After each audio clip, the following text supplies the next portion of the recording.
కర్నూలు, కడప, చిత్తూరు ఈ 3 జిల్లాల మెజారిటీ నియోజకవర్గాలని చూసుకుంటూ వచ్చాం. దీంట్లో మా దృష్టికి వచ్చినాయి ముఖ్యంగా కొన్ని కుటుంబాల చేతిలో ఆల్రెడీ తెలిసింది అందరికీ. ఎందుకంటే ఇక్కడ రాష్ట్రంలో మిగతా ప్రాంతాల్లో ఎంత ఇన్ఫ్రాస్ట్రక్చర్ అయిందని చూస్తే మొత్తం నేను పోరాట యాత్ర మొత్తం తిరుగుతుంటే చాలా బలమైన ఇన్ఫ్రాస్ట్రక్చర్ రాయలసీమలో ఉంది.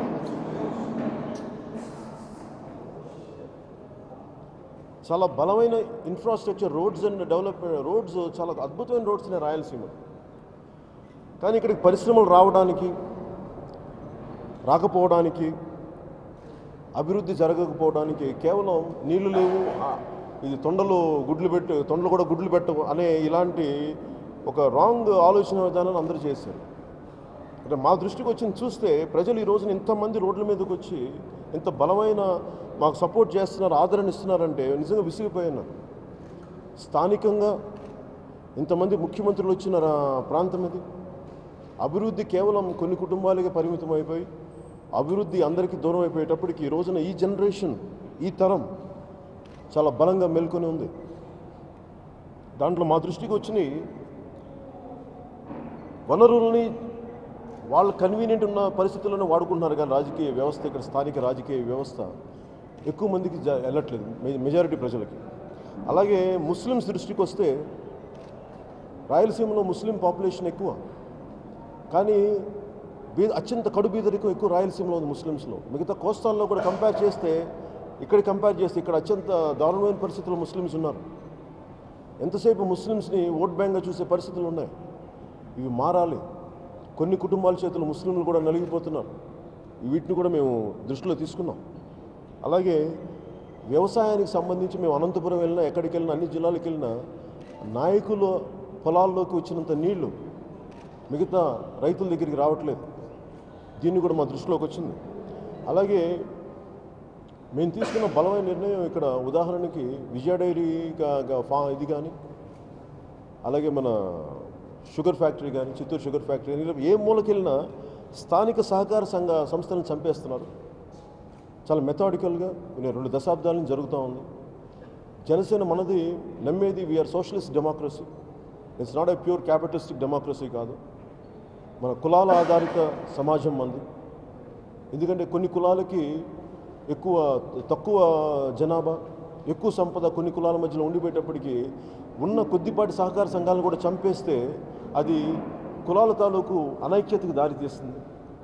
ముఖ్యంగా ఇందాక నేను ఎన్జిఓస్తో ప్రతి చోట మేము ఎన్జిఓస్తో మాట్లాడుతున్నప్పుడు ఇక్కడ విచిత్రం ఏంటంటే చిత్తూరులో కూడా ప్రతి చోట శ్మశాన వాటికలు ఉంటాయి, కానీ ఒక చిత్తూరులోనే కులాలతో శ్మశాన వాటికలు ఉండడం నిజంగా చాలా ఏ స్థాయికి దిగజారిపోయింది ఆలోచన విధానం, ఎంత కులజాడ్యం వచ్చింది మన సమాజంలో అనేది నిజంగా చాలా బాధ కలిగించే అంశం. ఇది కూడా మేము నోటీస్ చేసాం. అలాగే దాదాపు 75,000 మంది ఒక చిత్తూరు జిల్లా నుంచి పట్టభద్రులు అవుతున్నప్పుడు దాంట్లో 50% మందికి మిగతా తమిళనాడు కానీ అటు బెంగళూరు కానీ ఉద్యోగాలు ఉన్నాయి. మిగతా 50% మంది ఇక్కడే ఉండిపోతూ ఉన్నారు, ఎటెలాలో తెలియక. అలాగే ఒకవైపు ఉన్న సహకార సంఘాలని చంపేసి కొత్త పరిశ్రమలు రానివ్వకుండా చేసి ఇలాంటి పరిస్థితుల్లో యువత ఎటువైపు వెళ్తుంది? ఇక్కడ కాలేజెస్లో కూడా కొంతమంది మాదక ద్రవ్యాలు ఇస్తున్నారని చెప్పి ఇందాక ఎన్జిఓ మీటింగ్లో నా దృష్టికి తీసుకొస్తే నాకు ఒకటే అనిపించింది, ఉత్సాహంతో ఉన్న యువతకి, చదువుకున్న యువతకి మీరు వాళ్ళకు దారి కల్పించకపోతే, ఉపాధి అవకాశాలు కల్పించకపోతే, పరిశ్రమలు రాకపోతే, అటువైపు వ్యవసాయాన్ని అభివృద్ధి చేయకుండా మామిడి పంటల రైతులు కూడా మనకి గిట్టుబాటు రాని పరిస్థితిలో ఉంటే ఇది చాలా అగమ్యగోచరమైన పరిస్థితి తీసుకొస్తుంది. ఇవన్నీ మారాలి అంటే బాధ్యతతో కూడిన రాజకీయ వ్యవస్థ రావాలి. అలాంటి రాజకీయ వ్యవస్థని ప్రజలందరికీ ఉపయోగపడేలాంటి ఒక పరిపాలనా వ్యవస్థ రావాలి. ఆ పరిపాలనా వ్యవస్థని జనసేన ప్రభుత్వం ద్వారా తీసుకొస్తుంది అని చెప్పేసి మనస్ఫూర్తిగా మేము ఆ దిశగా మేము అడుగులేస్తూ ఉన్నాం. నేను పెద్ద గొప్ప మాటలు చెప్పడానికి లేని ఇక్కడ అద్భుతాలు చేస్తామని చెప్పట్లేదు, కానీ చాలా చిత్తశుద్ధితో అయితే ఈ సమస్యలకు మేము పరిష్కార మార్గం వెతుకుతామని చెప్పి మేము మనస్ఫూర్తిగా తెలియజేసుకుంటున్నాం. చాలా గొప్పది, ముఖ్యంగా చిత్తూరు జిల్లాకు సంబంధించి ఇది చాలా గొప్ప నేల. కడప జిల్లా చూస్తే అదొక గొప్ప చదువుల నేల. ఎందుకంటే కొంపల్లి సుందర్ గారు రాసిన ఒక పుస్తకం సెల్ఫ్ రెస్పెక్ట్ అనే ఒక పుస్తకంలో ఆయన కోట్ చేసిన విధానం చూస్తే అప్పటి కోస్తా జిల్లాల కంటే కూడా ఇక్కడ ముఖ్యంగా మన రాయలసీమలో ఎక్కువ గ్రంథాలయాలు ఉండేవి. అంటే అంత చదువుల నేల ఇది. అలాంటి చదువుల నేలని ఈ రోజున కేవలం కూర్చొని ముఠాల నేల కింద చేశారు, కొన్ని వర్గాల నేల కింద చేశారు. ఇవన్నీ మారాలి. తిరిగి ఒకప్పుడు ఏమైతే ఉండిందో ఆ విలువలు మళ్ళీ తీసుకురావాలి. జిడ్డు కృష్ణమూర్తి తిరిగాడిన నేల ఇది, అన్నమయ్య తిరిగాడిన నేల, తరిగొండ వెంగమామ తిరిగిన నేల, స్వామి వీరబ్రహ్మేంద్ర స్వామి తిరిగిన నేల, పీర్ బాబా తిరిగిన నేల, వెలిసిన నేల. ఇలాంటి నేలకు తిరిగి ఆ పూర్వవైభవం తీసుకురావాలి. బాధ్యతతో కూడిన విధానాలు తీసుకురావాలి. మేమందరం ప్రజలకు అండగా ఉంటామని మనస్ఫూర్తిగా తెలియజేసాం. రాయలసీమకి ప్రత్యేకించి ఈ వర్గపోరు ఒకటి ముఠాపోరు తగ్గితే తప్ప అభివృద్ధి జరగదు. అలాగే ముఖ్యంగా ఎస్సీ ఎస్టీ మైనారిటీ వర్గాల్లో చాలా అసంతృప్తి ఉంది ఇక్కడ. అలాగే మిగతా చాలా కమ్యూనిటీకి సంబంధించి వీటన్నిటిని మేము దృష్టిలో పెట్టుకున్నాం. దీన్ని తగ్గట్టుగా మేము ప్రతిపాదనలు తీసుకొస్తున్నాం ముందుకి. దీన్ని మేనిఫెస్టోలో పెడతామని తెలియజేసుకుంటూ మా సహకరించిన ప్రతి ఒక్కరికి పేరు పేరున మీడియా వారందరికీ మేము ధన్యవాదాలు తెలుపుకుంటున్నాం. సార్ ప్లీజ్ చెప్పండి. ఇప్పుడు సభ ఎలా పెడుతున్నాం?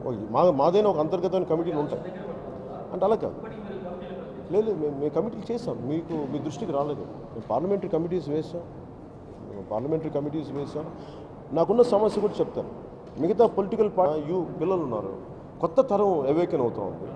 ఆల్రెడీ ఎగ్జిస్టింగ్ లీడర్స్ ఎవరు కూడా వాళ్ళ చేతుల్లో పెడితే వీళ్ళెవరు వాళ్ళ మాట వింటలేదు. అందుకని నేను ఒక సరికొత్త కోణంలోనే దీన్ని చేయాల్సి వస్తుంది. అందుకనే ఒక పర్టికులర్ పార్లమెంటరీ కమిటీస్, అలాగే కొంతమంది నాయకులు ఒక అమాల్గమేషన్ తీసుకుని పర్టికులర్ హైబ్రిడైజేషన్ తీసుకుంటాం దీనికి సంబంధించి. అందుకని దీనికి ఒక ప్రత్యేక మాకు అర్థమయ్యే విధి విధానాలు. ఎందుకంటే మీరు ఎలక్షన్లో మేము గ్లాస్ సింబల్ ఎలా వచ్చింది, ఒక పర్టికులర్ ఆర్గనైజేషన్ లేకపోతే. సో మాదైన విధి విధానాలు, మాదైన ఆర్గనైజేషనల్ ఎబిలిటీస్ ఉండబట్టే, క్యాడర్ ఉండబట్టే మేము మీటింగ్స్ చేయగలుగుతున్నాం తప్ప ఇట్ ఇస్ నాట్ సంథింగ్ మీకు రెగ్యులర్ పొలిటికల్ స్ట్రక్చర్లో మీకు పేరున్న నాయకులు లేకపోవడం వల్ల మీకు అది కనిపించట్లేదేమో. కానీ దయచేసి మాదంటూ ఒక ఆర్గనైజేషన్ ఉంది. అది మరింత ప్రస్ఫుటంగా తెలియడానికి నేను, ఎందుకంటే కొత్త తరం వస్తున్నప్పుడు వాళ్ళందరికీ అంత అలవాటు లేదు. టకటకమైన పెద్ద బాధ్యతలు ఇచ్చేస్తే వాళ్ళు నిలబెట్టుకోలేకపోతే మళ్ళీ అది కూడా విశ్వాసం పోద్దనే ఉద్దేశంతో నేను ముందు అందరినీ మన ట్రైనింగ్ ప్రోగ్రాంలో తీసుకున్నాను.